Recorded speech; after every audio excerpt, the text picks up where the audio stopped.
Hello, you're listening to the Servant of God, Pastor Bangi. Today we'll start by reading from Paul's first letter to Timothy. In chapter 6 and verse 17, he said, "Instruct those who are rich in this present world not to be conceited or to fix their hope on the uncertainty of riches, but on God, who richly supplies us with all things to enjoy. Instruct them to do good, to be rich in good works, to be generous and ready to share, storing up for themselves the treasure of a good foundation for the future, so that they may take hold of that which is life indeed." I'm reading this just to emphasize something I said last time, that God actually gives us good things. He richly supplies us with all things to enjoy. It does not just satisfy our basic needs. It helps us to find life interesting, to have fun in this life. And if we are raising godly children, it's one of the things we must do. I said, please don't raise the children in such a manner they think that being a Christian is the most boring thing in this life. Now, that is not me saying that everything that the world does, we Christians should get involved. Should children go to parties? That's what the Bible calls wild parties. The answer is no. All right? Should they go out and be joining their friends to drink alcohol? The answer is no. But do they have a birthday coming? Organize a party in your house where you can supervise what they drink? You can supervise what they eat. It's good. There's nothing wrong with it at all. These are not worldly things. When the Bible says, "Clap your hands, all you people, shout to God with a voice of triumph." The voice of triumph is a voice of celebration. The voice of joyful shouting is heard in the house of the righteous. Celebrate their birthdays. Let them know that you are happy, that they are alive. Sometimes, now let me just say this. There's one form of hypocrisy I've seen Christians do. You suddenly become legalistic because you can't afford something. Please be very careful, be honest. If you can't afford something, be honest about it. Tell them you'll get it later. And please be honest about it. Address it. If you are not planning to get it soon, explain to them that it's not within your abilities right now. But if God promotes you, you'll be able to do it. But don't turn your personal inability to a doctrine. That's the point I'm trying to make. Please, Christianity, I've seen it. A lot of people have painted Christianity as a way of making children miserable. That is not what it is. All right? The modern technology is not of Satan. They are just tools, just like roads. There was a time there were no paved roads and there were no cars. People managed what they had. As technology came, going around by trekking or by horses and all those forms of transportation became obsolete. So now we move in cars, we move with motorcycles, and we move with aeroplanes. That's technology that's life. In the same manner, new technology keeps coming up. It's what we do with these things that matter. In themselves, there are times people tell you that the mark of the beast. Please go and read my book, The Mark of the Beast. You can download it free from our website, pastor.ng. It's titled The Mark of the Beast. The mark of the beast is not a physical mark. It cannot be. Because if it was a physical mark, the beast himself would be an animal. So if the beast is a human being, that shows you something, that the idea of the beast is a figurative expression. It's standing for something, it's standing for somebody. In the same manner, the mark does not have to be physical. Please go and read the book. You'll see it there. Because many times people turn advance in technology to things of Satan. No, God also is working. You think it's only the devil that is working. God started working first before the devil came behind. Jesus said, "Get behind me, Satan." He's always behind. All right, you must understand it. A mobile phone can be distracting. All right, a social media can be distracting.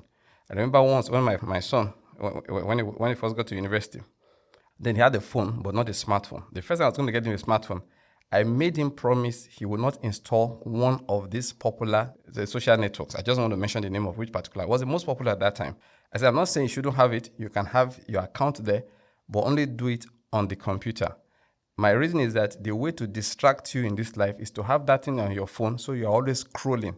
And I have discussions with my children. Don't scroll your brain away. We talk about it like that. All right? These things have to be moderated.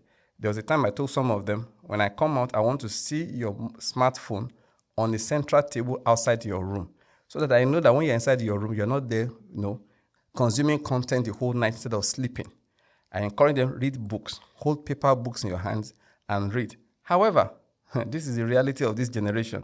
What do I do as a parent? Just instruct them on how to use it, and so that the thing would not be the one using them. Okay? All the times you hear about young people being bullied online, I always find that funny. So why don't you shut it down? Why don't you escape? Leave the place if they are bullying you there. Because it's not like they came to capture you in a room. It's on the device. Shut off the device. There will be no bullying. Go and play outside. All right? Now, what I'm going to say is that these are the things you do. You explain to children, but you just don't deny them entirely of technology. So that the first time they leave your house, that is the thing they are looking for. In the same manner, please dress your children up very well. Let them look nice. Let your girls look beautiful as a Christian. As I said the last time, there are many ways to look nice without looking seductive.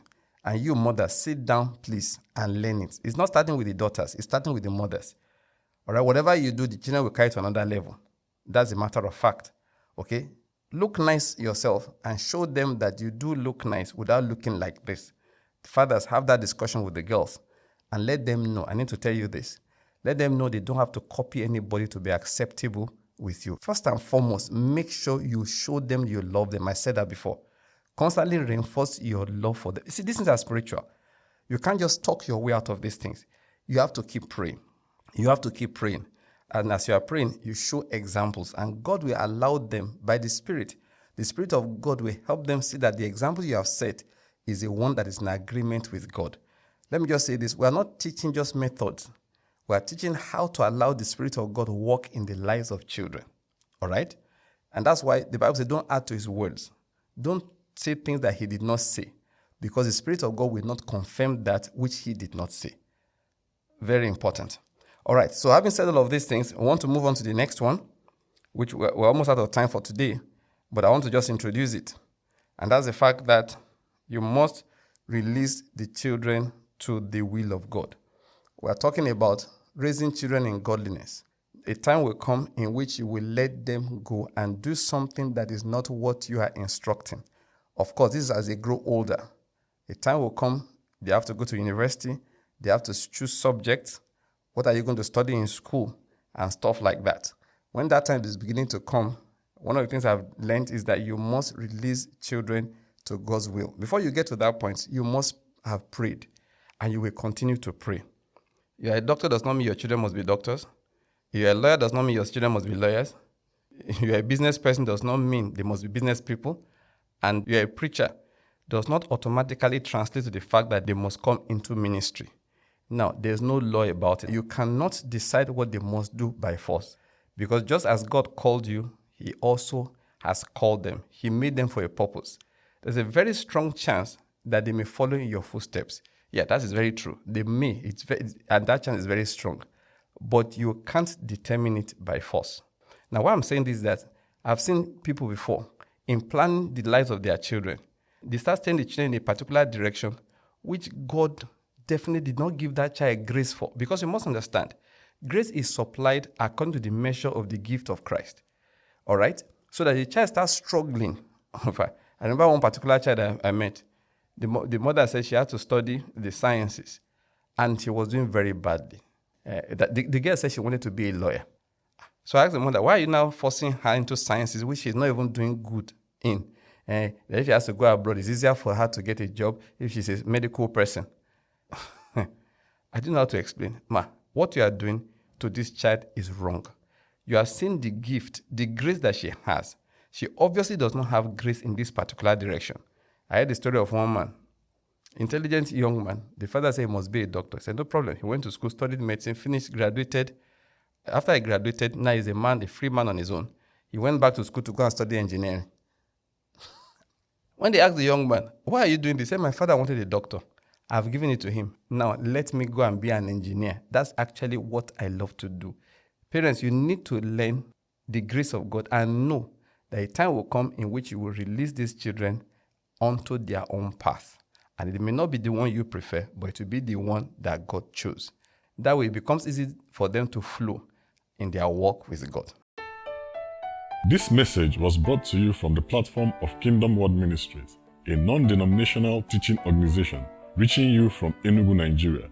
To get more messages, books, and other materials produced by the lead teacher, Pastor Banky, please visit our website, pastor.ng. Hundreds of such materials to build your faith are available there, and all are free to download. To let us know how much this message blessed you, you can send an email to mails@pastor.ng. God bless you. Keep strong in the faith.